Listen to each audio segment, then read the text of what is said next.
Hey guys, welcome back to the channel. काफ़ी सारे लोगों की कमेंट्स आई कि उनको चैप्टर नंबर 11 से लेकर चैप्टर नंबर 16 तक के इंपॉर्टेंट क्वेश्चंस चाहिए, जानने हैं कौन कौन से इंपॉर्टेंट क्वेश्चंस है, किस तरह के क्वेश्चंस आते हैं एग्जाम में।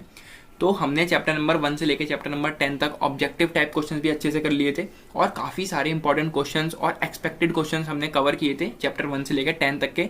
और काफ़ी लोगों की उनसे क्वेश्चन से हेल्प भी हुई। ठीक है, वो क्वेश्चंस जो मैंने बताए थे वो काफ़ी क्वेश्चंस आए भी, कुछ नहीं भी आए। जैसा कि मैंने पहले भी कहा था कि जरूरी नहीं कि क्वेश्चंस बिल्कुल आ ही जाए वो, पर एक आइडिया हमें हो जाता है कि किस तरह के क्वेश्चन हमसे पूछे जाते हैं। तो सेम वीडियो यहाँ पर है, चैप्टर नंबर 11 से लेकर चैप्टर नंबर 16 तक के क्वेश्चंस हम यहाँ पता करने वाले हैं, आप मतलब जानने वाले हो। ठीक है, तो इस तरह के क्वेश्चंस आते हैं और कुछ इंपॉर्टेंट क्वेश्चंस जो कि लोगों ने अभी एग्जाम दिए थे उनके क्वेश्चन पेपर में वो क्वेश्चंस दिखे मुझे, तो वो भी मैं आपको बताने वाला हूँ क्या क्या क्वेश्चंस थे वो जो एग्जाम में पूछे गए थे और किस तरह के क्वेश्चन आने वाले हैं चैप्टर 11 से लेकर चैप्टर 16 तक। तो सबसे पहले बात करते हैं चैप्टर नंबर 11 की। ठीक है, तो चैप्टर नंबर 11 जो है स्टॉक कंपनी, उसमें कुछ क्वेश्चंस आते हैं। एक्सपेक्टेड क्वेश्चन जो है वो कुछ इस तरह से पूछे जाते हैं। What do you understand by joint stock company, what are the salient features of company organisation, कि आप जॉइंट स्टॉक कंपनी से क्या समझते हैं और उसके क्या फीचर्स हैं। एक काफी ज्यादा अच्छा और इंपॉर्टेंट क्वेश्चन ये बन जाता है हमारे एग्जाम के पॉइंट ऑफ व्यू से। A company is an artificial person created by law having a separate entity with perpetual succession and a common seal. Discuss this statement। तो इन्होंने पूरी एक डेफिनेशन दे दी जॉइंट स्टॉक कंपनी के बारे में, इसको डिस्कस करना है इस स्टेटमेंट को। ठीक है, कुल मिला के आपको यहाँ कंपनी के जॉइंट स्टॉक कंपनी के बारे में बताना है, उसके आप कुछ फीचर्स दे सकते हैं। तो ये वही एक डेफिनेशन यहाँ पे बन जाती है, पूछने का तरीका बदल गया बस। नेक्स्ट है what is mean by company organisation, enumerate the merits and demerits of a company form of organisation. देखो, तो चैप्टर है हमारा जॉइंट स्टॉक कंपनी, इसमें काफी सारी चीजें हैं वैसे तो, पर जो इंपॉर्टेंट चीजें हैं वो हमारी आती हैं जॉइंट स्टॉक कंपनी क्या होती है, उसके फीचर्स क्या होते हैं, उसके एडवांटेजेस एंड डिसएडवांटेजेस। तो ये वाले क्वेश्चंस काफी ज्यादा पूछे जाते हैं कि जो चैप्टर का नाम है उसको उसके ऊपर ही क्वेश्चन बन जाता है। ठीक है, तो ये काफी ज्यादा इंपॉर्टेंट चीज है क्योंकि चैप्टर का नाम ही जॉइंट स्टॉक कंपनी है और आपको जब उसका मीनिंग ही नहीं पता होगा तो फिर बेकार है आपका पढ़ना। ठीक है, तो हमारा यहाँ पे मेरिट्स डिमेरिट्स पूछ लेते हैं कंपनी फॉर्म ऑफ ऑर्गेनाइजेशन के।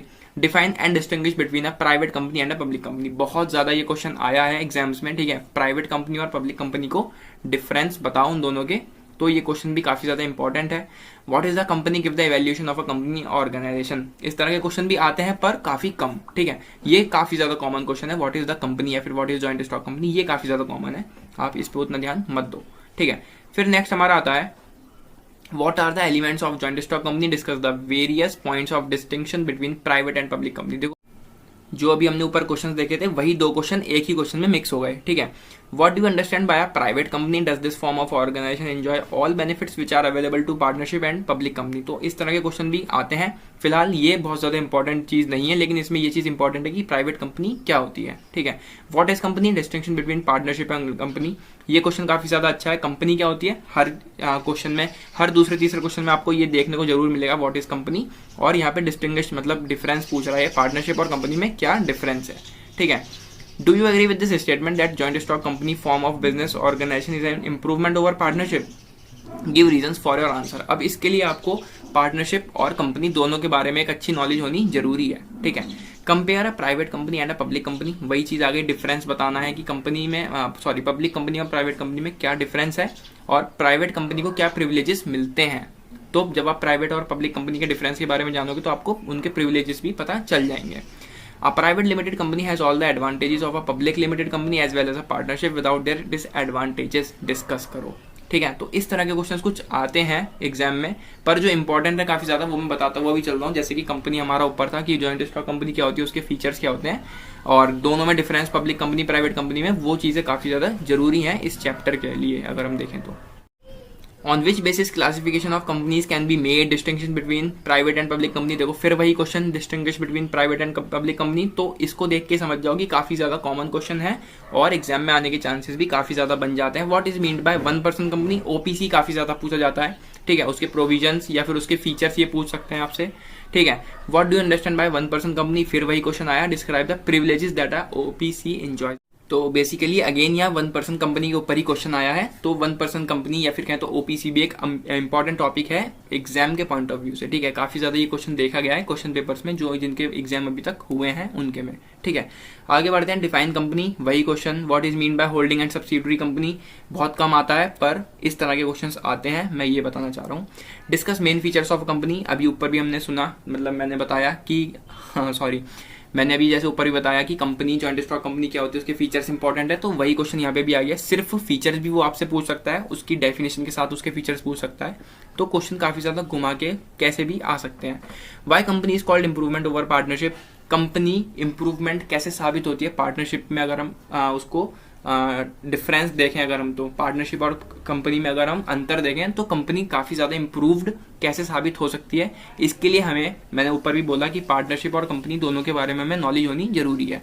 What is mean by private company, ऊपर भी ये क्वेश्चन था, मतलब कि इंपॉर्टेंट क्वेश्चन हो गया। Explain the main privileges of a private company, ऊपर भी था, कर लेना अच्छे से। Distinction between company and partnership, ठीक है। Distinguish between public company and private company, बहुत इंपॉर्टेंट क्वेश्चन हैं ये पब्लिक प्राइवेट कंपनी के ऊपर, कंपनी क्या होती है, उसके फीचर्स क्या होते हैं, तो कुल मिला के आपको यहाँ इंपॉर्टेंट क्वेश्चन समझ में आ रहे होंगे किस तरह से क्वेश्चन पूछे जाते हैं। जैसे आपने देखा कि यहाँ पे एक ही क्वेश्चन को अलग अलग तरीके से भी पूछा जा रहा है, तो इस तरह से एग्जाम में भी पूछा जाता है, ठीक है। तो आप तैयार रहो, अलग अलग तरह से उस क्वेश्चन को पढ़ो और आंसर्स की, उनकी जो भी टॉपिक है उनकी एक अच्छी नॉलेज आप रखो। State the characteristics of a private company, जो प्राइवेट कंपनी होती है इसके क्या क्या फीचर्स होते हैं।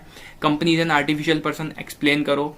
Right a short note on 1% company, 1% company पे भी काफी क्वेश्चन आते हैं, जैसे कि अभी ऊपर हमने देखा कि डिफाइन 1% कंपनी, एक्सप्लेन या फिर करो, या फिर यहाँ पे इन्होंने साफ साफ कह दिया शॉर्ट नोट दो 1% कंपनी के ऊपर।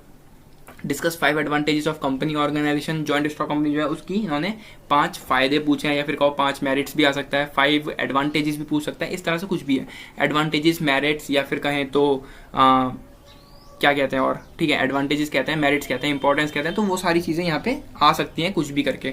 Discuss the limitations demerits of the company organisation, तो जिसके फायदे होते हैं उसके नुकसान भी होते हैं, वही चीज यहाँ पे कंपनी ऑर्गेनाइजेशन के इन्होंने डिमेरिट्स, लिमिटेशन, डिसएडवांटेजेस कुछ भी वो पूछ सकते हैं, तो इस तरह के क्वेश्चंस एग्जाम में आते हैं। अब जो आपको यहाँ पे बहुत ज्यादा कॉमन क्वेश्चन दिख रहे हैं ऊपर से लेके नीचे तक, वो काफी ज्यादा इंपॉर्टेंट है और काफी सारे लोगों के जो उन्होंने एग्जाम दिए हैं बिजनेस ऑर्गेनाइजेशन का, उनको वो क्वेश्चन देखने को भी मिले हैं, ठीक है। तो आई होप चैप्टर नंबर 11 के क्वेश्चंस आपको क्लियर हुए होंगे, किस तरह के क्वेश्चंस एग्जाम में आते हैं, किस तरह से पूछे जाते हैं घुमा के, और काफी ज्यादा इंपॉर्टेंट क्वेश्चन जो हैं वो भी आपको यहाँ पता चल गए हैं। आगे बढ़ते हैं चैप्टर नंबर 12 पे, जिसका नाम है प्लांट लोकेशन, ठीक है। तो हमारा इसमें सबसे पहला क्वेश्चन जो बनता है वो है what do you understand bye industrial location, describe the factors affecting industrial location. तो जब चैप्टर का नाम ही है प्लांट लोकेशन, तो वो कह रहे हैं कि आप क्या समझते हैं इंडस्ट्रियल लोकेशन से और क्या क्या फैक्टर्स होते हैं जो अफेक्ट करते हैं लोकेशन को, ठीक है। काफी इंपॉर्टेंट क्वेश्चन है।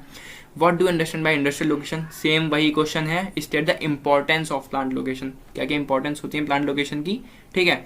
Critically discuss the Weber's theory, Sargant theory, ठीक है। दोनों ने थ्योरी अलग अलग दी थी, क्वेश्चन कम पूछा जाता है पर इन दोनों में से कोई एक जरूर आता है। अगर आप एग्जाम दे रहे हैं, इस चैप्टर से कोई क्वेश्चन आ रहा है, तो वहां पे वेबर्स थ्योरी के ऊपर या फिर सैरगेंट थ्योरी के ऊपर कोई ना कोई क्वेश्चन एक जरूर बनेगा, ठीक है। दोनों में से किसी एक की थ्योरी पर पक्का बनता ही है क्वेश्चन।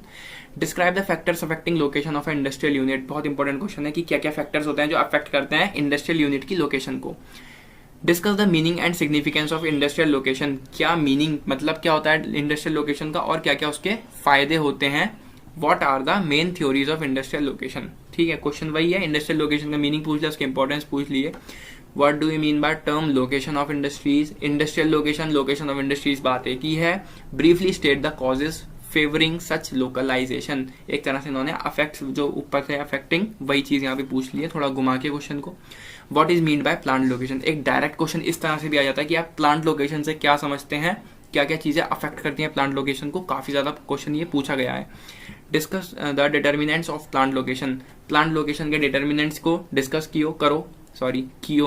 करो। Explain in brief the primary causes of plant location according to Weber, Weber ने क्या क्या प्राइमरी कॉजेज दिए थे प्लांट लोकेशन के अकॉर्डिंग, मतलब वीबर के अकॉर्डिंग क्या क्या प्राइमरी कॉजेज थे प्लांट लोकेशन के, वो यहाँ पे ब्रीफली इन्होंने कहा एक्सप्लेन करने को। Explain the coefficient of industrial location of sergeant theory, मैंने कहा ना कि सर्जेंट थ्योरी है वेबर थ्योरी के ऊपर, उनसे रिलेटेड एक आध क्वेश्चन आपको देखने को जरूर मिलेगा। Compare the theories of location of weber and Florence. Weber और फ्लोरेंस की थ्योरी में यहाँ पे कंपेयर करने के लिए कह रहे हैं।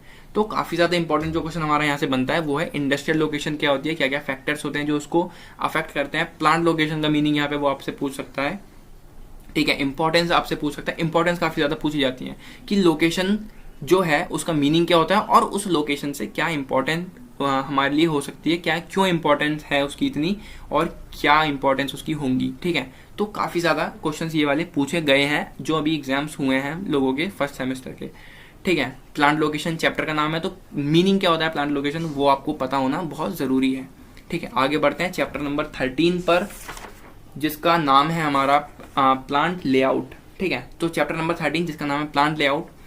What do you understand by plant layout? Chapter का नाम है प्लांट लेआउट। क्वेश्चन क्या बनेगा, सबसे पहले जो बनने की चीज है वो है प्लांट लेआउट का मतलब क्या होता है, आप क्या समझते हैं प्लांट लेआउट से, ठीक है। आगे है explain the factors affecting the layout of a plant. देखो ये फैक्टर्स बहुत ज्यादा पूछे जाते हैं कि क्या फैक्टर्स हैं जो अफेक्ट करते हैं लेआउट को, ठीक है। What do you mean by plant layout, सब कुछ करवाया हुआ है, जो भी चैप्टर 11, 12, 13 जो भी मैं ये क्वेश्चंस बताता हुआ चल रहा हूँ आपको, सब चीज अवेलेबल हैं, जो भी प्लेलिस्ट बनी हुई है इस चैनल पर, ठीक है। सब चैप्टर्स डीपली यहाँ पे पढ़ाए गए हैं, हर एक टॉपिक पढ़ाया। अगर कोई टॉपिक नहीं कराया हुआ होगा तो हो सकता है वो टॉपिक एग्जाम के लिए उतना जरूरी ना हो, इसलिए उस टॉपिक को ना कराया गया हो, पर वैसे काफी सारे टॉपिक जितने भी हैं इस चैप्टर में वो हमने लगभग किए ही हैं, ठीक है। शायद ही कुछ छूटा है, ठीक है। तो what do you mean by plant layout, examine the factors which influence plant layout. दोनों क्वेश्चन बिल्कुल सेम है, कुछ फर्क नहीं है, बस उन्होंने पूछ लिया थोड़े अलग तरीके से। आप क्या समझते हैं प्लांट लेआउट से, क्या मीनिंग है प्लांट लेआउट का। Explain the factors affecting, examine the factors which influence plant layout. बिल्कुल सेम क्वेश्चन है, ठीक है, बस इन्होंने अपना पूछने का तरीका बदल दिया। Distinction between product and process layout and discuss the irrelative merits. Product layout, process layout, जिस भी तरह के लेआउट होते हैं हमने बहुत थॉरली उनको पढ़ा है, उसके एडवांटेजेस डिसएडवांटेजेस उसके फीचर्स बहुत अच्छे से पढ़े हैं, उसकी पर्टिकुलर वीडियो बनी हुई है, ठीक है। तो प्रोडक्ट लेआउट और प्रोसेस लेआउट अगर आपको यहाँ पे डिफरेंस बताना है तो उनके दोनों के बारे में आपको पता होना चाहिए पहले। वीडियोस यहाँ ऑलरेडी अपलोडेड हैं, अलग अलग वीडियो बनी है in process layout product layout के ऊपर, जो भी टाइप्स होते हैं लेआउट के उनको देखना और बहुत अच्छे से आपको चीजें समझ में आएंगी। Differentiate between product layout and process layout, distinction between और डिफरेंशिएट बिटवीन, कोई अंतर नहीं है, दोनों चीजों में सेम चीज बतानी है आपको, बस पूछने का तरीका बदल गया। Define plant layout and discuss its importance, what are its basic principles, briefly outline the procedure of plant layout. Plant layout का प्रोसीजर क्या होता है, ठीक है। जो प्लांट लेआउट है उसको डिफाइन करो, उसकी इंपॉर्टेंस डिस्कस करो, वो सब चीजें यहाँ पे आ जाती हैं। What are the principles of plant layout, plant layout के प्रिंसिपल्स क्या होते हैं। What are the factors determining plant layout, तो यहाँ पे ये जो क्वेश्चन है हमारा what are the factors determining plant layout काफी ज्यादा इंपॉर्टेंट है, प्रिंसिपल्स उतने आपसे नहीं पूछे जाते। How would you plan N efficient layout of plant, कैसे प्लान करोगे आपकी एक एफिशिएंट लेआउट हो आपके प्लांट का, वो आप यहाँ बता सकते हो, पूछ सकता है वो आपसे। Define the word plant layout, describe its important in business organisation. तो कुल मिला के यहाँ पे प्लांट लेआउट अगर चैप्टर का नाम है तो आपको उसके बारे में, प्लांट लेआउट के बारे में तो आपको अच्छे से पता ही होना चाहिए, उसके मेरिट्स डिमेरिट्स उसके फीचर्स, प्लांट लेआउट का मीनिंग आपको बहुत अच्छे से पता होना चाहिए, बस उतना आपके लिए सफिशिएंट है। फिलहाल कुछ एक्स्ट्रा क्वेश्चन भी रहते हैं जो कि इन्होंने घुमा फिरा के भी पूछे हैं और कुछ एक्स्ट्रा चीजें भी हैं जो कि आपको ध्यान में रखनी है। What do understand by plant layout, also explain the advantages and advantages of N efficient plant layout. वही चीज आई जो मैंने अभी बताई कि प्लांट लेआउट का मीनिंग क्या होता है और उसके एडवांटेजेस आपको बताने हैं। What is meant by plant layout? What are its objective? Explain the factors within influence the plant layout. क्या क्या ऑब्जेक्टिव्स होते हैं प्लांट लेआउट के, मीनिंग और क्या क्या फैक्टर्स होते हैं, जो मैं शुरू से बताता हुआ चल रहा हूँ। फैक्टर्स, मीनिंग, ऑब्जेक्टिव्स और हमारे फीचर्स, उसके मेरिट्स डिमेरिट्स काफी ज्यादा इंपॉर्टेंट हैं। प्लांट लोकेशन हो वो, प्लांट लेआउट हो वो, या फिर आगे जो चैप्टर हमारा आएगा उसमें भी, ठीक है। Mention the types of plant layout, briefly describe each type of plant layout.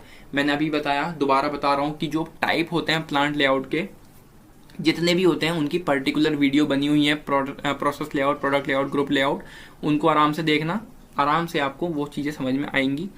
फिर आते हैं हमारे शॉर्ट टाइप में जो ये पूछ सकते हैं, explain the meaning of plant layout, ठीक है। प्लांट लेआउट का meaning again, characteristics plant layout के, ऑब्जेक्टिव्स प्लांट लेआउट के, कंपेयर करो प्रोडक्ट और फंक्शनल लेआउट को, मिक्स्ड लेआउट क्या होता है एक्सप्लेन करो, describe the advantages of N efficient plant layout. Advantages पूछ लिए यहाँ पे प्लांट लेआउट के उन्होंने, ठीक है। फंक्शनल और प्रोसेस लेआउट क्या होता है वो बताना है, तो प्रोसेस लेआउट का मीनिंग पूछ लिया यहाँ basically. What are the advantages and disadvantages of line और प्रोडक्ट लेआउट ऑफ प्लांट। तो लाइन लेआउट कौन सा होता है, आपको उसके बारे में पता होगा तो उसके डिसएडवांटेजेस और एडवांटेजेस भी मैंने वहाँ पे पढ़ाए हुए हैं, आप वो देख सकते हो वीडियो। डिस्क्राइब द लाइन और प्रोडक्ट लेआउट ऑफ प्लांट, वही चीज़ है। टाइप ऑफ प्रोडक्ट लेआउट यहाँ पे, टाइप ऑफ लेआउट यहाँ पे उन्होंने ज़्यादा पूछे हैं। State any 5 principles of plant layout, इतने ज़्यादा नहीं पूछे जाते principles. In which condition line और product layout is most suitable, जब आप जानोगे उनके बारे में, उनके मीनिंग आप जानोगे तो आपको पता भी चल जाएगा कि किस कंडीशन में जो प्रोडक्ट लेआउट है वो ज़्यादा सुटेबल रहता है। तो यहाँ पे जो हमारे इंपॉर्टेंट क्वेश्चन, बहुत ज़्यादा इंपॉर्टेंट क्वेश्चन निकल के आए वो हैं प्लांट लेआउट का मीनिंग, उसके ऑब्जेक्टिव्स, उसके कैरेक्टरिस्टिक्स, उसके हमारे मेरिट्स, डीमेरिट्स और क्या क्या फैक्टर्स होते हैं। ये काफ़ी ज़्यादा इंपॉर्टेंट टॉपिक्स हैं इस चैप्टर से। ठीक है, आगे बढ़ते हैं। सॉरी, टॉपिक्स नहीं, क्वेश्चंस कहो या फिर टॉपिक कहो, बात एक ही है। चैप्टर नंबर 14 जिसका नाम है साइज ऑफ बिजनेस यूनिट। ठीक है, explain the term optimum firm and discuss the factors on which the size of business unit depends. Factors तो इन चैप्टर्स में पूछे ही गए हैं। ठीक है, जो भी चैप्टर है प्लांट लोकेशन, प्लांट लेआउट, तो फैक्टर्स क्या क्या अफेक्ट करते हैं वो जरूर पूछा गया है। साइज ऑफ बिजनेस यूनिट का मतलब क्या होता है वो यहाँ पे क्वेश्चन काफी ज्यादा इंपॉर्टेंट बन जाता है।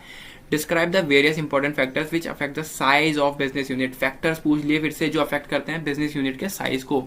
What factors determine the size of business unit, discuss करो क्या क्या फैक्टर्स होते हैं जो डिटरमाइन करते हैं बिजनेस यूनिट के साइज को, वो यहाँ डिस्कस करना है। ऑप्टिमम साइज क्या होता है, एक्सप्लेन द कैरेक्टरिस्टिक्स, यहाँ पे एक्सप्लेन करो कैरेक्टरिस्टिक्स और ऑप्टिमम साइज होता क्या है। डिफाइन ऑप्टिमम साइज, फिर से वही क्वेश्चन, उसके इंपॉर्टेंस यहाँ पे डिस्क्राइब करने पड़ेंगे।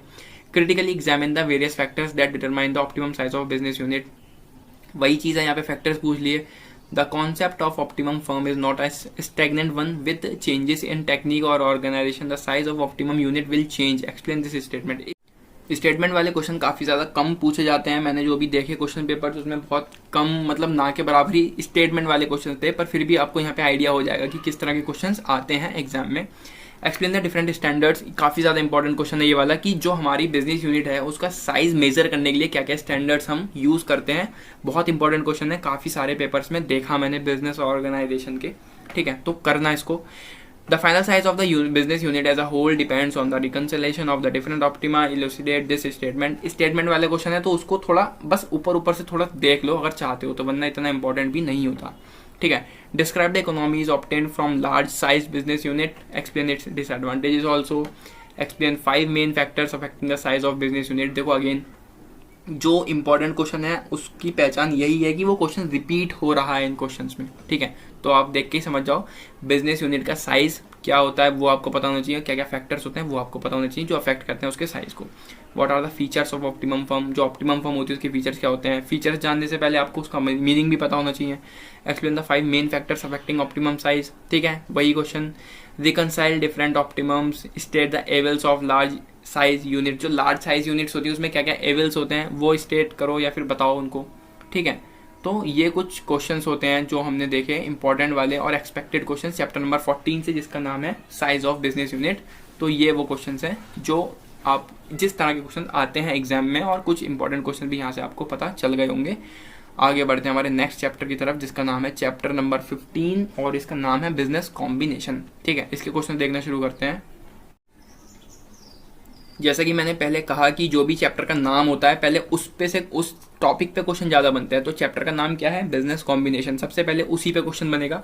व्हाट इज बिजनेस कॉम्बिनेशन, आप बिजनेस कॉम्बिनेशन से समझते क्या है और उसके क्या कैरेक्टरिस्टिक्स हैं। ठीक है, फिर से बोल रहा हूँ, चैप्टर का नाम अगर बिजनेस कॉम्बिनेशन है तो आपको उसका मीनिंग पता होना चाहिए, उसके फीचर्स, उसके मेरिट्स, डीमेरिट्स। ठीक है, ये सारी चीजें आपको पता होनी चाहिए।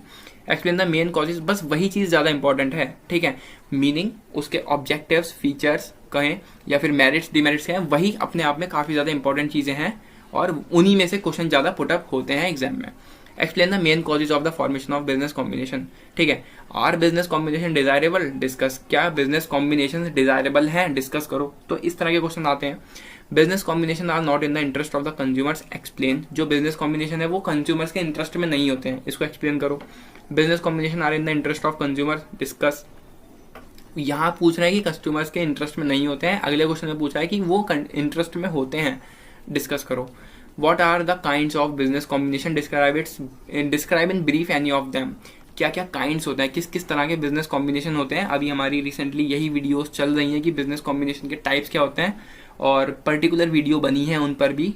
ठीक है, जो रह गए हैं उनको करेंगे। फिलहाल मेरे ख्याल से 3 वीडियोस कर ली हैं हमने, 3 टाइप्स हमने पढ़ लिए हैं बिजनेस कॉम्बिनेशन के। तो अगर देखना चाहो तो उन वीडियोस को देख सकते हो उसके काइंड्स समझने के लिए। What is pools, explain pools क्या होता है। बिजनेस कॉम्बिनेशन में एक अच्छा टॉपिक है ये पूल भी, तो इस पे क्वेश्चन बन जाता है। Distinguish between trust and cartel, अच्छा क्वेश्चन है, ध्यान रखना, आ सकता है। Right short note on gentleman's agreement, नहीं देखा मैंने अभी तक ये क्वेश्चन कहीं भी। Distinction between holding company and trust, इनको आप थोड़ा पढ़ते चलना। जो टर्म्स दिए ना ये pools, trust, cartel, holding company, trust, ये सब काफी ज्यादा इंपॉर्टेंट चीजें हैं। Horizontal combination, vertical combination type है कॉम्बिनेशन का, ठीक है। तो जब आप इनके बारे में अच्छे से पढ़ लोगे, हॉरिजॉन्टल कॉम्बिनेशन, वर्टिकल कॉम्बिनेशन, जो कि अपने आप में इंपॉर्टेंट टॉपिक्स भी हैं, तो आप इनको डिफाइन या फिर कहो तो डिफरेंस भी इनके बारे में लिख सकते हो बहुत ईजिली, ठीक है। तो काफी ज्यादा इंपॉर्टेंट चीजें जो इसमें हमारी हैं वो है हमारे बिजनेस कॉम्बिनेशन होता क्या है, कॉपी में नोट कर लो। बिजनेस कॉम्बिनेशन होता क्या है, मीनिंग, ठीक है, उसके फीचर्स, ठीक है। फिर हमारे आता है काइंड्स ऑफ बिजनेस कॉम्बिनेशन की। बिजनेस कॉम्बिनेशन जो होता है उसके टाइप्स किस किस तरह के होते हैं, मतलब किस किस टाइप के कॉम्बिनेशन होते हैं। तो वो हॉरिजॉन्टल होता है, वर्टिकल होता है, लेटरल होता है, सर्कुलर होता है और डायगोनल होता है, ठीक है। काफी सारे टाइप्स होते हैं। यहीं से आपके क्वेश्चन बनने शुरू हो जाते हैं कि इनके एडवांटेजेस क्या होते हैं। जैसे हॉरिजॉन्टल कॉम्बिनेशन है, उसका मीनिंग पूछ लेगा, उसके एडवांटेजेस पूछ लेगा। तो ये काफी ज्यादा जरूरी टॉपिक जो है इसमें मेन, वो है टाइप्स ऑफ कॉम्बिनेशन, ठीक है। मीनिंग, फीचर्स और टाइप्स ऑफ कॉम्बिनेशन काफी ज्यादा इंपॉर्टेंट है। और यहाँ कुछ टर्म्स हैं छोटी छोटी, पूल्स, ट्रस्ट, कार्टेल और कंपनी, होल्डिंग कंपनी, ट्रस्ट, इनको आप सिर्फ ऊपर ऊपर से भी देख के जाओगे तो आपको कोई ऐसी प्रॉब्लम नहीं होगी, ठीक है। मतलब पढ़ के जाना, थोड़ा पता होना चाहिए कि क्या है इसमें, ठीक है। आगे बढ़ते हैं चैप्टर नंबर 16 पर हमारे, जिसका नाम है रेशनलाइजेशन, ठीक है। तो रेशनलाइजेशन से आपके जो क्वेश्चन बनेंगे वो हैं हमारे ये रहा। तो रेशनलाइजेशन, अगेन चैप्टर का नाम है रेशनलाइजेशन। क्वेश्चन सबसे पहले जो बनेगा वो है what do you understand by rationalisation in industries. अगर इस चैप्टर से क्वेश्चन देता है कोई आपको, तो सबसे पहला क्वेश्चन यही बनता है कि रेशनलाइजेशन का मीनिंग क्या होता है, उसके मेरिट्स और डीमेरिट्स भी आपको एक्सप्लेन करने हैं।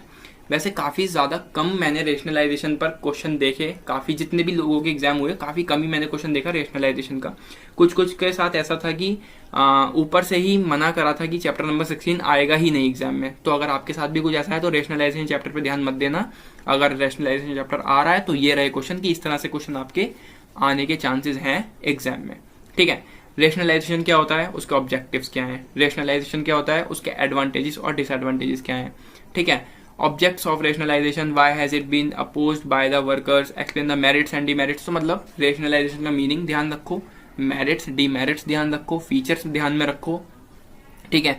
Define rationalisation, what do you understand by rationalisation, काफी ज्यादा इंपॉर्टेंट चीज है ये रेशनलाइजेशन का मीनिंग ही, ठीक है। What is rationalisation, explain the main principles of rationalisation. और भी कुछ यहाँ पे चीजें हैं। राइट शॉर्ट नोट, देखो यहाँ पे शॉर्ट नोट, इनको ध्यान में रखना। Principle of rationalisation, rationalisation without tears, rationalisation is not an unmixed blessing, rationalisation and unemployment. तो ये कुछ शॉर्ट नोट टाइप में भी आ सकते हैं। बाकी ये रहे क्वेश्चन आपकी स्क्रीन पर, जो कि मेन है इसमें वो है कि रेशनलाइजेशन का मीनिंग, फीचर्स और मेरिट्स डीमेरिट्स यहाँ पे मेन है। बाकी आपकी स्क्रीन पर क्वेश्चन है, इनको पढ़ लो एक बार और देख लो जो भी आप इसमें कर सकते हो, ठीक है। तो ये थे हमारे इंपॉर्टेंट क्वेश्चंस चैप्टर नंबर 11 से लेके चैप्टर नंबर 16 तक। आई होप आपकी कुछ हेल्प हुई होगी इस वीडियो से। और काफी ज्यादा इंपॉर्टेंट क्वेश्चंस वही हैं जो कॉमन है इनमें, ठीक है। इन सारे क्वेश्चन में जो रिपीट हो रहे हैं वो अपने आप में काफी ज्यादा इंपॉर्टेंट क्वेश्चन है, और मैंने आपको बताते भी चला कि ये इंपॉर्टेंट क्वेश्चन है काफी ज्यादा। तो उम्मीद करता हूँ आपको समझ आए होंगे। चैप्टर 11 से 16 तक जो भी मैंने क्वेश्चन यहाँ बताए हैं वो सब पहले से डिस्कस किए हैं हमने टॉपिक, ठीक है। वो क्वेश्चन हमने पहले से डिस्कस किए हैं, अगर वीडियोस नहीं देखी तो उनको देखो। चैप्टर नंबर 15 तक वीडियोस अपलोडेड हैं। अगर कुछ भी टॉपिक प्रॉब्लम आती है किसी भी टॉपिक में तो आप उन वीडियोस को देख के अपने डाउट क्लियर कर सकते हो। और कल मैंने एक कम्युनिटी पोस्ट डाली थी जिसमें मैंने पूछा था कि फर्स्ट सेमेस्टर फिनिश हो गया या अभी भी कुछ चल रहा है। तो काफी सारे लोगों ने बताया कि अभी तो चल ही रहा है, अभी फिनिश कुछ ही लोगों का फिनिश हुआ है। तो जिनके एग्जाम्स फिनिश हो गए हैं, जिनका सेमेस्टर खत्म हो गया है, उनको बहुत बहुत बधाई, ठीक है। जिनका नहीं हुआ है उनको बेस्ट ऑफ लक कि उनके एग्जाम्स अच्छे से हों। और जिसने भी कहा था इन क्वेश्चंस के लिए कि मैं उनको ये क्वेश्चंस प्रोवाइड कराऊं जो इंपॉर्टेंट क्वेश्चन है, क्या जिस तरह के क्वेश्चन आते हैं एग्जाम में, तो आई होप उन लोगों की यहाँ पे हेल्प हुई होगी कुछ। तो इन क्वेश्चंस को अच्छे से करो, बेस्ट ऑफ लक, अच्छे से करना एग्जाम। मिलते हैं अगली वीडियो में, till then take care and bye bye.